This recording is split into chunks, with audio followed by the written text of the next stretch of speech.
Hi, I'm Peter French. I'm a director of SSR Personnel and Executive Profiles. Thank you for listening to this conversation, which I hope you find interesting. Increasingly over the last 2 to 3 years, we have been asked by HR departments to benchmark the salary of many of those in the security profession. Part of that process has been that we've run these salary surveys, and we've been supported by ASIS International, and I'd like to thank them for their support over this period of time, and more importantly, that you enjoy this whole program that they've put together, even in these strange times, and we all look forward to seeing you in Prague next year. We've highlighted some points in this slide. Our reach is roughly around about 12,000 security professionals. Areas of interest could be around Brexit. Less than 7.5% of respondents said that Brexit had affected their job role, but in 2018, more than 27% of people said they felt it was going to affect them. And 43% of respondents believe their current package is undervalued, but in 2018, more than 60% of respondents felt it was undervalued. So there are definitely some changes in this slide. This slide shows us gender management or gender in management roles. I'm quite surprised some of the results, and certainly around the Netherlands and Denmark, where if you look proportionately to the population, that there isn't a great deal between the male-female populations. Need to know that actually the number one country in the world with 56% female representation in management roles is Jamaica, followed by Indonesia and Colombia. And these are according to the World Economic Forum.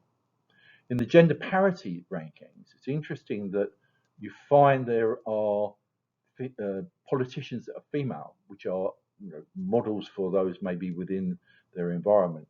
And gender parity is about how the sexes actually feel together. And this is some of the softer environments around hospitality and how they're treated in many different environments. But just be aware, and with number one being Iceland and the 10th being Germany. So reasons for increasing in your salary. 35% of all people that responded reported they'd had no increase. Back in 2019, that was only 2% of people said they had no increase. The rest of the proportion you can see across the years. The two that I always look at is job reevaluation, which is relatively consistent, but actually is a good indicator about how people are improving or doing different things, and against their increased my responsibility internally. So both of those are really good factors of understanding what your future increases may look like, or maybe for planning on what you should be doing. And of course, the other side, which is interesting, is the change of job and how much lower in 2020 it was compared to previous years. These are sectors that we actually had respond. You can see them, I mean, colourful tags, but really trying to demonstrate that we've just done things over a broad amount of areas. So we've got some really good data that we're obviously willing to share wherever is required, so that we can give something which is a little bit more granular to some of the statistics that we've actually put forward. When it comes to salary awards, three main factors are at play: inflation, economic growth, and unemployment. And of course, this year, all three are dominated by the consequences of COVID-19. However, the predictions for 2021 will be some areas, some countries will have above inflation increases. But there is a growing trend that we're seeing in this first quarter of 2021 that more and more companies are choosing to freeze salaries, wherever they may be. These are actually The numbers this year, for the first time, we've included the bonus range because what we're anticipating, talking with many levels of people within business, is that they may not be able to give and want to increase their fixed cost. However, most and many businesses are doing very well. So the way of sharing the wealth is probably to give more bonuses. And in many businesses, those bonuses will be double what's been in previous years. So whilst we've been in the grips of a terrible pandemic, governments have paid billions, trillions of dollars to keep their citizens paid and employed. That's going to still deliver bonuses which we've not seen, or bonus ranges that we've not seen outside of probably financial services. So interesting to see these. We will make this available at later end because rather than going through the individual areas, and we've got 3 slides of this, but we then start to see that where people are being rewarded is around their crisis response to COVID. And again, many of you that have had crisis plans, you plan for pandemic, maybe, but you will be rewarded from the C-suite because many people have done some excellent things.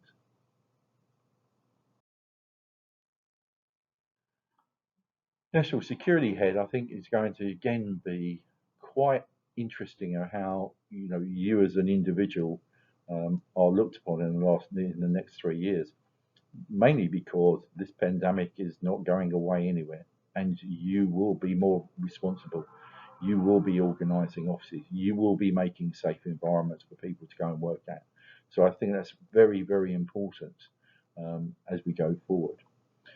Investigators, we see that as an increasing amount of work that's being undertaken, certainly with third-party investigations and understanding what they're doing and how they could affect your business.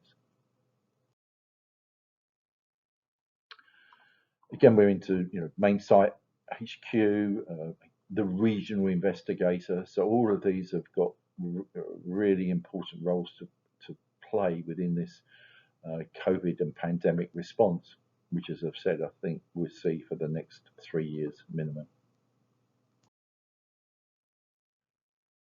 Now, cyber resilience and head of cyber are really only roles created within the last sort of couple of years. From our point of view, we see this as people coming from a physical and / digital background. And I think it's really important because these are the people that will manage on behalf of the corporation, going to be your response. The cyber analyst is the area that's probably the most hectic for us at the moment. Loads of different people, from language required, but people wanting to understand what's happening. Now, AI is going to assist them, but you've still got to have somebody that's going to look at the broader issue of the corporation and what it requires. We see these at the top end as being hunter roles because corporations are fed up of being passive, and you're not always looking to have government step in, and in fact, far too late by the time you've got government stepped in. I mean, there's a wrapper. Each country, you've got authorities which will help you, but I think you are looking at most corporations and most boards are wanting to understand what they can do to help themselves, and that's definitely a role I feel is really very important. Well, it's going to be the question, isn't it? What did you do during the pandemic? And hopefully many of us are pleased with what we've done, undertaken, helped people. But I just thought I'd give you a few thoughts. And starting really from like the frontline worker in that security world. This is a young man called David Lucas, who says, well, you can read what he says, but the bits underneath this is that he thinks that mental health of office workers is going to become part of his day-to-day job. If you think back to terrorist incidents, and I can think in London, of course everyone decided they didn't want to go onto a train, but the national psyche kicked in. But people got to work and they were traumatized by what had happened. They'd been on a train and were they going to be bombed again? And what he thinks is that this is going to happen in the office environment. People are going to be stressed by getting to work. There's going to be a whole bunch of 35-year-olds that don't really care and they're going to be out there, but actually they're not at the moment the bulk of the workers. So that's why we've got this imbalance about who wants to go back. But of course, this is led by nation states. So in the UK, we because I think we didn't put our public workers back to work, they've ended up staying at home. In France, they had a totally different issue. And of course, when all this stops, there may well be a day of or lessons learned, I think we can see across everything we do. In senior leadership terms, I've captured a couple of quotes of people that I've spoken to. I think that the last one's quite relevant. The nature of pandemics is that when frontline resources have been reduced, there'll be flare-ups, and we are seeing that and trying to get that balance and risk, and maybe the vaccine's going to do it. But again, you've got to get your workers involved, and if you're in the care environment, for instance, if 25% of your workers have decided they don't want to be vaccinated for whatever their reasons are, how are you going to manage that as the security director when you may well be recruiting thousands of staff? And even in my own group, we've seen that recruiting another 25,000 people during pandemic, but that's not happening everywhere. So I think it is something which we need to be aware of. So GDPR, and 3 years on, I think this remains a really important part of the security professionals' world. Certainly people that are having job re-evaluations, I would suggest. Data is a personal issue, of course, and treated differently around the world. So China thinks of this as power, understanding what you do, and understanding possibly before you know what you do. But the other part is that in Europe we treat it as personal data. Hence the reason why between the last year up till January 2021, GDPR fines have raised over $191 million. But of course, in America, they don't really understand this sort of data privacy. What they understand is once they've recorded your data, it's their data, not your data. So this is obviously the issue we have between various countries. But I think this is something where, when I talk to global corporations, they are worried about the European region. And, are we compliant with GDPR? We write contracts in Singapore and we are compliant with GDPR. Wherever we're going to be doing that work, it could be in Australia, it could be wherever. So it's something which I think every corporation is mindful of, without a shadow of a doubt. And it wouldn't be an SSR presentation without a generational slide. Generation Alpha. Interesting areas for me are the prediction for 2050, where the youngest alphas will be 25. Largest economy in the world, China. The largest population in the world, India. And the fastest growing continent will be Africa.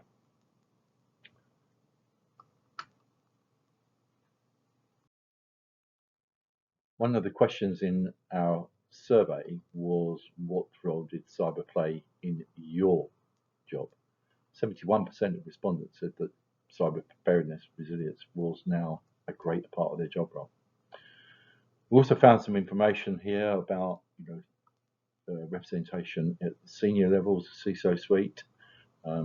Very surprising. I always think that female representation digital is around 20-28%, but in cyber it's actually quite a bit lower. And you see in North America and Europe there that we're under half of what they are in America. And also about workplace discrimination, which gets underreported in many areas. And I think certainly as we get more women in our workforces, we will make more attention of that. And I'd like to think that that's a very positive thing. In areas of recruiting, Russia is now training about 450,000 computer science engineers annually. I don't find the numbers for the UK, but that's only about 30,000. So that's quite a difference between the nations. As I've said, security is not diverse, or cybersecurity is not diverse. Less than 14% females against 28% in the wider digital community, and we're bearing that in a global way. There was a recent UK cyber skills report, and they looked and asked over 1 million companies, how they felt about cyber. And you can see, I mean, a big proportion of those, over half, said they could not meet what's called the Cyber Essentials Standard, which is a government standard which are saying this is what you need to do. And then when we look at some of our vendors who are in this space of cyberspace, only 19% of them have got CIFS accredited staff. Obviously, there are other areas, other courses, but what I've been told is that there are not that many people coming through or in the workforce currently that have been in a computer sciences course or degree, and that may be why there's a reluctance. Looking at perhaps what the vacancies look like, in 2019-2020, we did a Middle East report, and we found globally there were about 4.4 million cyber vacancies. In Europe, we think there is now something like about 330,000 open cyber roles, which is good to understand from a recruiter point of view, but also to understand that there are skill shortages out there, and that leads to its own wage inflation, as you can imagine. And then we look at the jobs roles of the future, and many of these are, you can see in the making, around our health and around feeding us and about energy storage and a drone taxi driver. But, all of these things are relevant into the world and where it's going to be as we upskill our world, or should I say, we upskill some parts of the world. But I'll just share with you a chap called Richard Feynman, who's an American physicist, and he was talking about quantum computing. But what he said was, I cannot define the real problem. I suspect there is not a real problem, but I'm not sure there is no real problem. And really, if you look at it like that, we are so unsure. We are so unsure. But in many of these areas, they're going to give us different things. And for our alphas in the world, they're going to have a great time because they're going to be doing such massively different things than we ever thought we could do.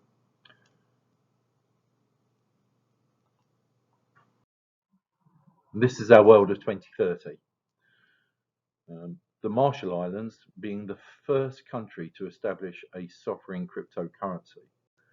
So they've now decoupling themselves from the dollar. And various other areas, robotics, we've all seen that. In fact, what you have to say is the last 12 months have probably accelerated innovation by a minimum of 5 years. There are things now which we were only predicting, but there are areas and processes coming to the fore wherever we look. So something which is going to be interesting, and again comes back to those jobs of tomorrow. What will people need to do, and how are we going to equip them, but whilst also making sure they're enjoying what they're doing. So I think that is something which we need to be aware of. And security in 2030, all of these areas are going to become important. But for me, the most important will be ESG. And that's because that environmental, social, and governance policies will be how those alphas will actually decide where they're going to work, because your policies or your rating needs to be better than somebody else's. And then, of course, that's all the stakeholders, the employees, and everybody that works with the company. And then you've got your shareholders that obviously want a return. And they'll start doing and employing according to your ESG. rating.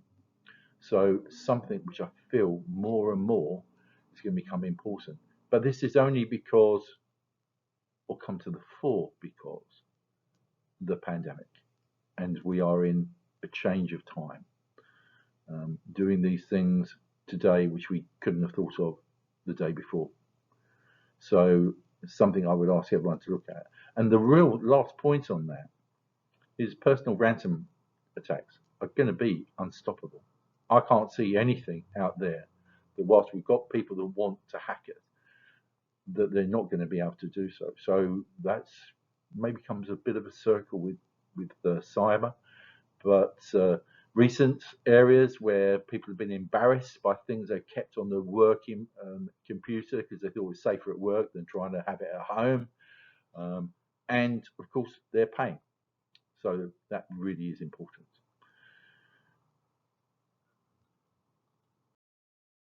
Well, I look forward to chatting with everyone. If you want anything outside of this presentation, please email me. You can talk to us on the chat and we'll try and answer any questions that you may have. But if not, I'd just like to thank you for at least listening to this presentation. Thank you.